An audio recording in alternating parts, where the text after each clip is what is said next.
Merry Christmas and Happy Holidays, everybody. Hi, I'm Rob Kelly, host of Fade Out, Citizen Kane Minute, the Film and Water Podcast, and other shows here on the Fire and Water Podcast Network.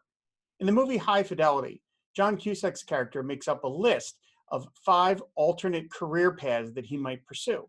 When his girlfriend questions that one of those selections is movie director, he immediately responds with any genre except German or silent. While I've never imagined myself as a film director, I too must admit to my shame that I had a similar bias against a particular movie genre, and that was the musical. Sure, I'd seen Grease and Tommy and the Rocky Horror Picture Show and some of the other quote unquote cool rock musicals.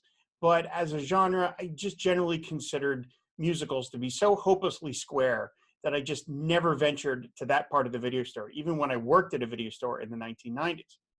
And it wasn't until I watched the documentary A Personal Journey Through American Movies, hosted by Martin Scorsese. He had such passion for the movie musical that I started to think, maybe I'm missing something here. Maybe I'm not giving the musical a fair shake. So I went and rented a few of them, mostly from the classic era of Hollywood. And I realized that I liked musicals like I liked any other genre. Some were good, some are not so good, but it was just as valid a genre as any other that I had been enjoying. And so at that point, I realized, hey, musicals are cool, give them a chance. But it wasn't until I was absentmindedly scrolling on Netflix one day in around December that I discovered what would end up becoming not only my favorite musical of all time, but one of my favorite movies of all time. 1954's White Christmas.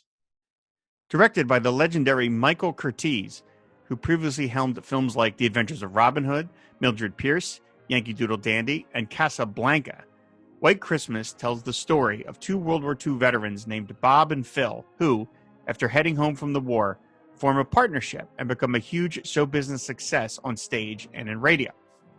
Bob and Phil are played by Bing Crosby and Danny Kaye, the first of many instances where White Christmas, as a film, kept falling upwards.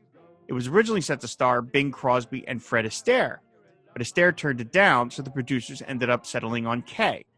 That ended up being kismet because Bing and Danny have a wonderful chemistry in this movie, with Kaye as the youngish upstart nudging his fuddy-duddy older partner to head to Vermont against his will.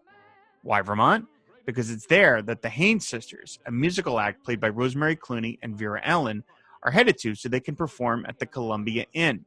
The inn just happens to be run by Bob and Phil's old wartime commander, General Waverly, played by the legendary character actor Dean Jagger.